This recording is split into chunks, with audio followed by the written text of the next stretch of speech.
Olá, tudo bem?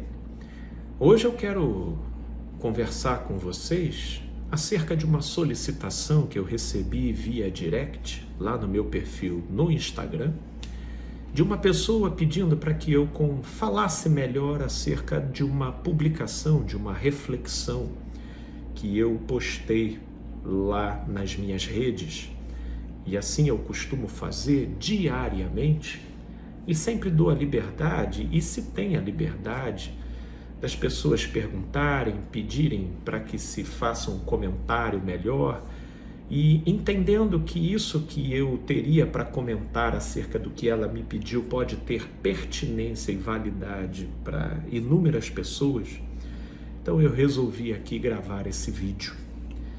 E a postagem que ela me solicitou uma explicação tem a seguinte descrição na imagem, né? A pessoa que destrói o seu emocional não pode ser o amor da sua vida.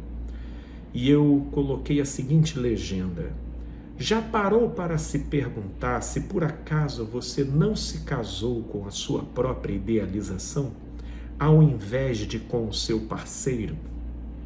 Veja se você não se encontra tão obstinado no compromisso com a sua própria idealização, ao ponto de chamar de paraíso aquilo que na verdade é um verdadeiro inferno, ou no mínimo um vazio. Essa pessoa ela me perguntou: Felipe, o que você quis dizer de estar casado com a própria idealização ao invés de com o seu parceiro? Casado com a idealização tem a ver com o fato de nos mostrarmos majoritariamente comprometidos com aquilo que a gente gostaria que a realidade fosse, do que com aquilo que de fato a realidade está mostrando que é. Em outras palavras, seria um tipo de relação imaginária com a realidade. E no que diz respeito a relacionamento afetivo, eu vejo isso acontecer à torto e direito. Dependendo do modo como a pessoa ela é criada e no meio onde ela esteve no seu desenvolvimento, ela recebe certas influências, ela passa por certas vivências, ela observa ou até vivencia certas coisas que contribuem para formar nela determinadas carências. Carências essas que, por conseguinte, geram idealizações. A idealização ela é uma forma imaginária de se lançar sobre a dureza da realidade de modo a compensar carências que foram criadas no ser. Portanto, cada meio, cada família e cada cultura familiar dará conta de engendrar a sua respectiva carência e, por conseguinte, a sua respectiva idealização. Portanto, terão aquelas pessoas, que idealizarão a riqueza como sendo o meio pelo qual ela poderá se entender como tendo sido alguém bem-sucedida nessa vida. Sem a riqueza, ela então, de uma certa forma, desfrutará de um certo sentimento de insuficiência. Assim também será com aqueles que estabelecem a fama como condição para então se conceberem como alguém realizado. E uma vez não conseguindo, essa pessoa vivenciará alguma cota de frustração. Da mesma forma, são as pessoas que criam a idealização de estar casado como forma de se entender como alguém inserido como realizado. Ou até, se a gente trouxer o contexto da religião, por exemplo, é a única forma da pessoa se entender como estando na vontade de Deus. Portanto, uma vez estabelecendo essa idealização, a idealização ela é uma forma da pessoa diminuir o desconforto gerado pela carência. Todos nós possuímos carências. Até a pessoa mais bem resolvida, ela possui carência. Ela possui carências. Só que dependendo do modo como a carência se expressa no sujeito, ela pode ser de natureza traumática e, portanto, carregar consigo certas intensidades que se fazem perturbadoras. E quanto mais essa carência for perturbadora para o sujeito, maior será a intensidade da idealização do sujeito sobre a realidade. Portanto, mediante os exemplos que eu dei aqui, mais intenso será para o sujeito a necessidade de ter que ficar rico para fugir da sensação de humilhação que a pobreza lhe confere. Maior será a necessidade de ficar famoso face à depreciação que o anonimato lhe confere. Ou a necessidade de casar face à depreciação que o estar solteiro lhe confere no grupo onde ela está inserida. Porque dependendo da cultura familiar onde ela esteja inserida, estar solteira é ser alguém esquisita, é ser alguém mal amada, é ser alguém mal sucedida e mal querida pelos demais. Dentro de ambientes religiosos, esse tipo de clima pode não ser diretamente professado, mas ele se faz muitas vezes plenamente presente e influenciando os agentes e participantes daquele grupo. Portanto, existem pessoas que, dependendo do nível de incômodo da carência que carregam do lado de dentro, isso forma nelas uma obstinação na direção dessa idealização e nos mantendo aqui dentro do contexto, né, que pelo menos que trouxe a nossa reflexão, que é, por exemplo, o relacionamento, o casamento. Quando uma pessoa ela é muito mais comprometida e casada com a própria idealização do que com o seu parceiro, isso demonstra o fato de que o parceiro, por vezes, transparece todos os sinais possíveis e impossíveis relativo à inviabilidade daquela relação, seja por não corresponder, seja por trair, seja por ter uma maturidade muito aquém, seja por estar sempre semeando incoerências, decepções, desajustes, e que, portanto, gera até uma atmosfera tóxica para os envolvidos, mas por ele participar de uma conjuntura que confere concreção para uma idealização que a pessoa tem, que é estar casada para ela conseguir se conceber como alguém realizada, como alguém plena, como alguém benquista. Então, independente do que a pessoa faz, ela quer permanecer casada. Porque pelo trauma gerado pela carência de estar sozinha, o julgamento das suas próprias sensações reputa o fato de voltar a estar sozinha como sendo pior do que qualquer malefício que o seu parceiro ou parceira possa cometer para ela dentro da relação, mas conquanto ele ou ela permaneça dentro da relação.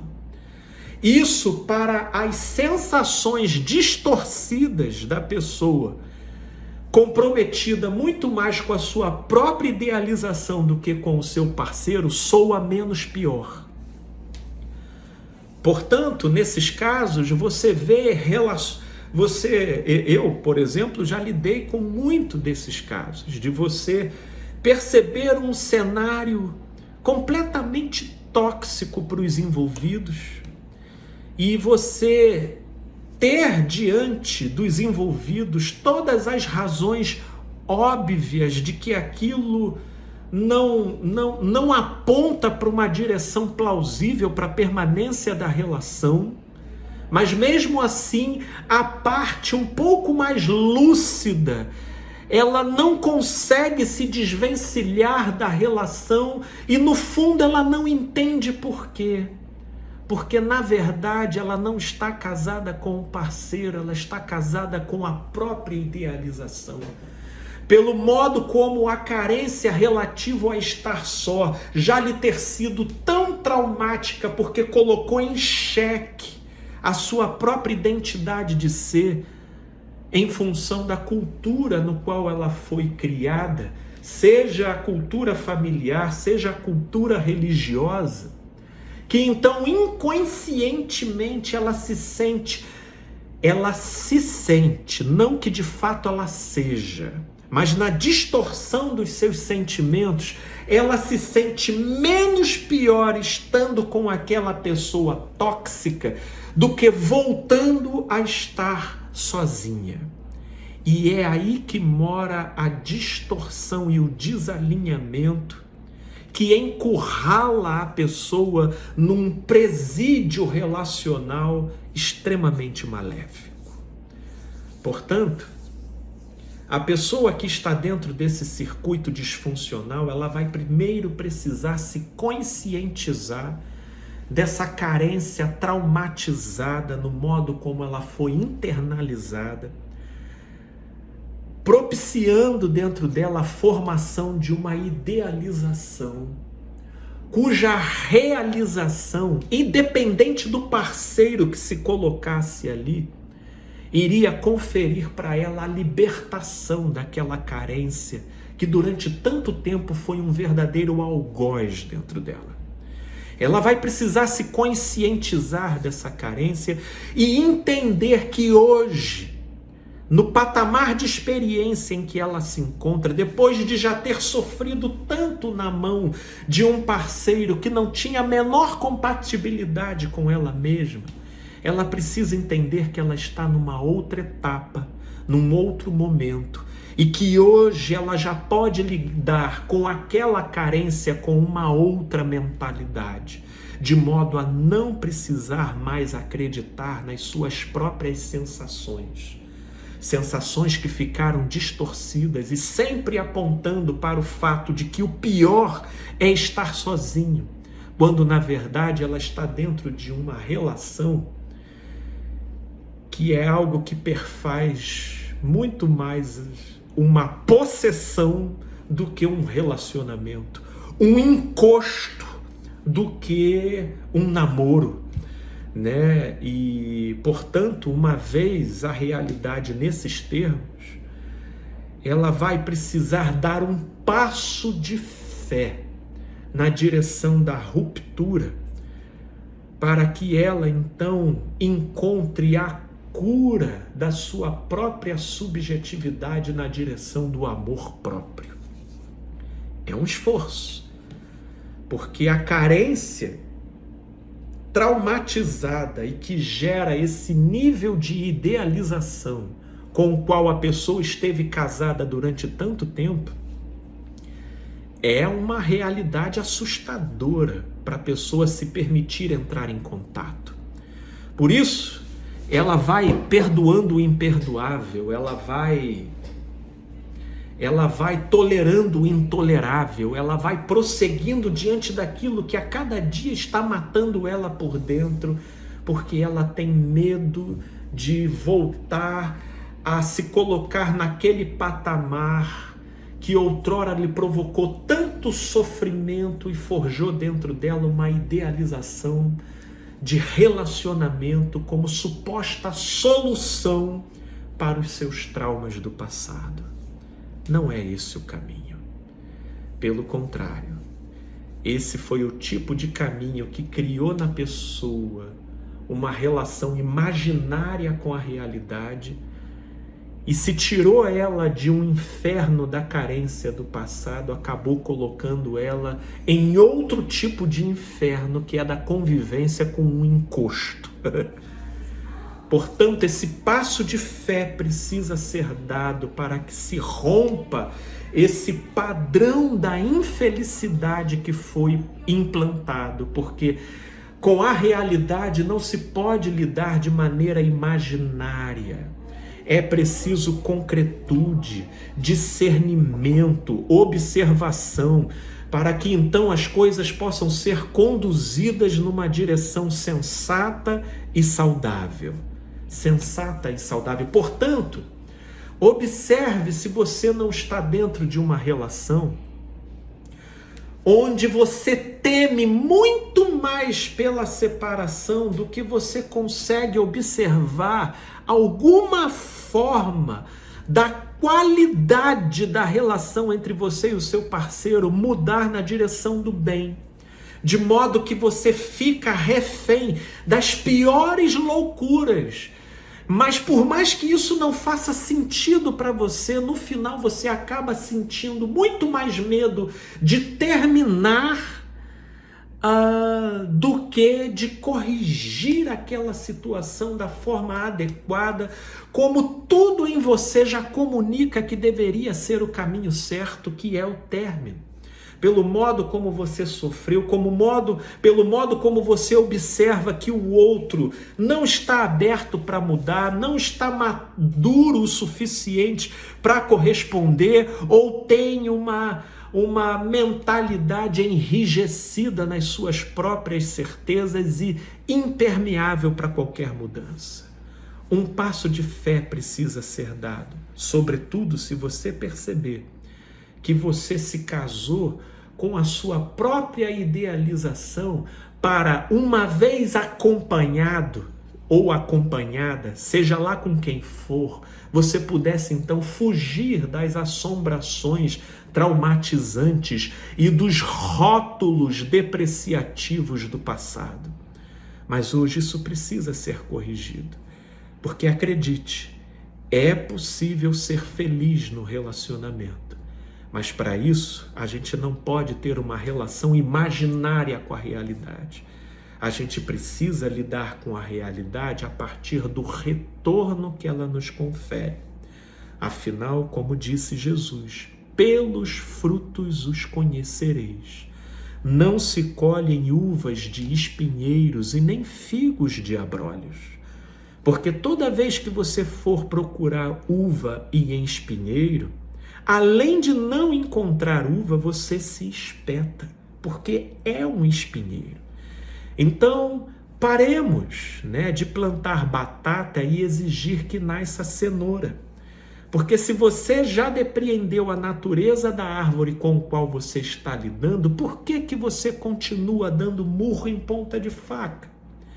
E veja se isso não representa o fato de que a única coisa que explica esse tipo de teimosia e de insistência é o fato de que você não se casou com a pessoa, mas sim com aquilo que você gostaria que ela fosse.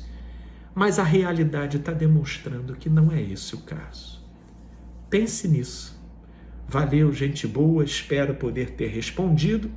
E se você entende que vale, mediante as reflexões que são postadas diariamente no meu canal, manda lá para mim via direct ou no WhatsApp determinadas questões que você gostaria que eu comentasse melhor, que a gente vai produzindo reflexões aqui, tá bom? Um beijão, gente boa, e até a próxima.